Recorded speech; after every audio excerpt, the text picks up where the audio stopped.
पुष्पं समर्पयामि। ओम काण्डाद् काण्डाद् भोरन्ति पुरुषः पुरुषोपरि एवानो दुर्वे प्रतनो सहस्रशतेन च विष्णुवादी सर्वदेवानां दुर्वे त्वं प्रीतिदायकः क्षीरसागरसम्भूते वैश्ववृद्धि करे भद्रमा पुराणं समर्पयामि। नारायणाय नमः। सुगन्धे तैलम् ओम त्रयंबकं जजामहे सुगन्धिं पुष्टिवर्धनं मुरभारुकमवन्धना मृत्युरमुक्षीय वामृतारं। नारायणाय नमः। सुगन्धे तैलं समर्पयामि। ओम रुद्रगङ्गना वैदमुदारादियानि श्रीगृभो तैलानि सन्धिनिविधानि च मया दत्तानि लीपाकं गृहाणं परमेश्वर नारायणाय नमो नमः।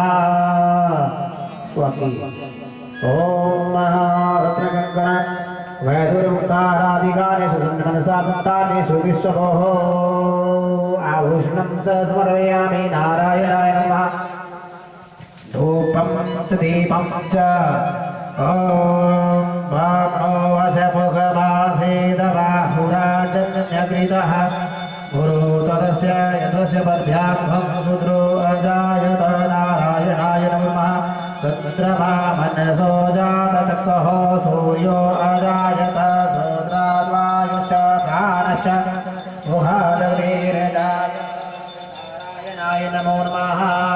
दीपं ते हस्तौ प्रक्षालम्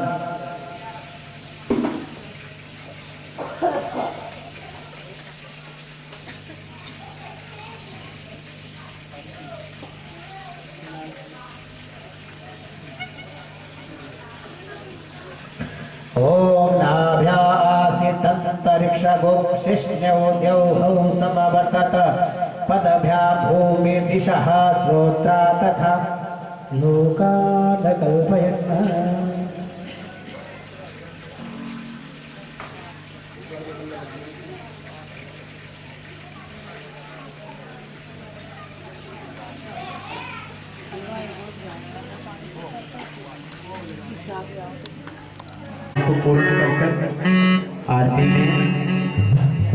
आरती के लिए आ जाए। भागवत पंडाल में आरती के लिए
कुछ बच्चे, माताएं छत पर थी, पिता की गोद में आ गए, ऊंचे ऊंचे से रोने लग गए।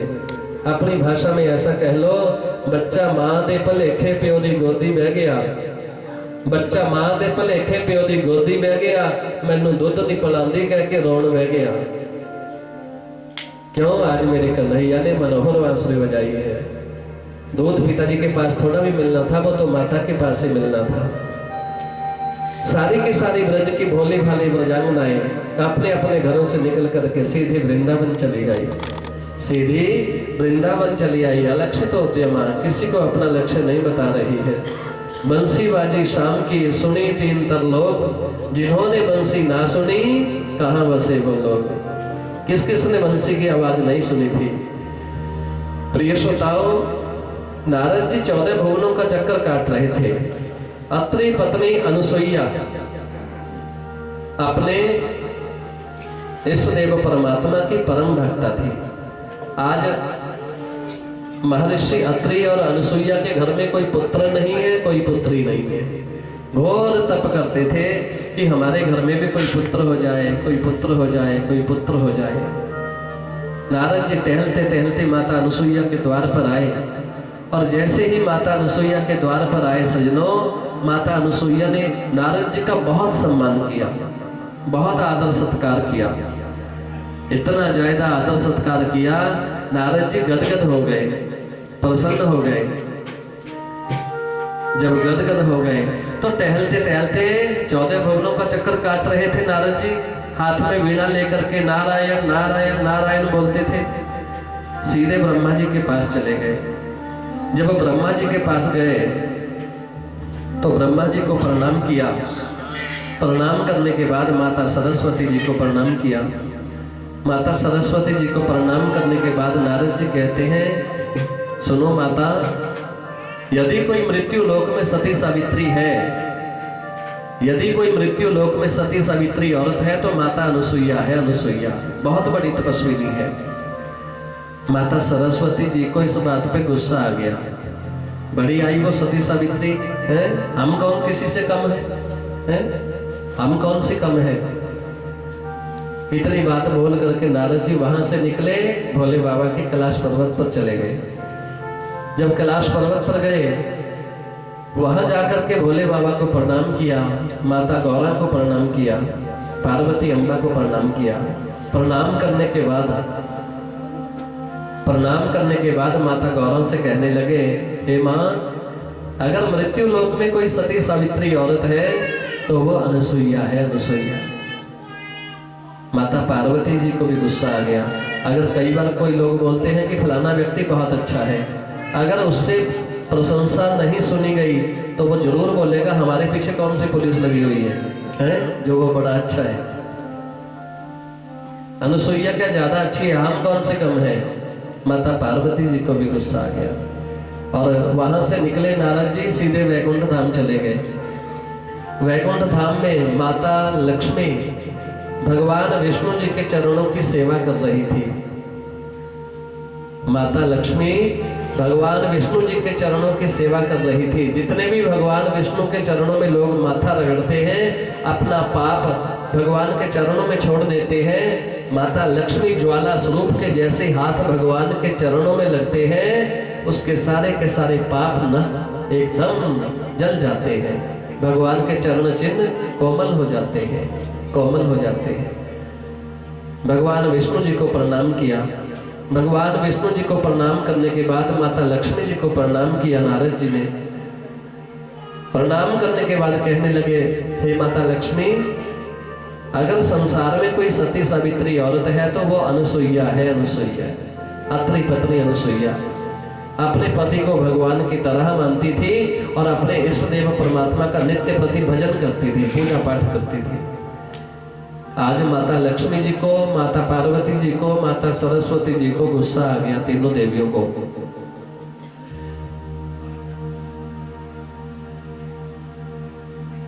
जब तीनों देवियों को गुस्सा आया, तीनों देवियों ने अपने अपने पति को बुलाया।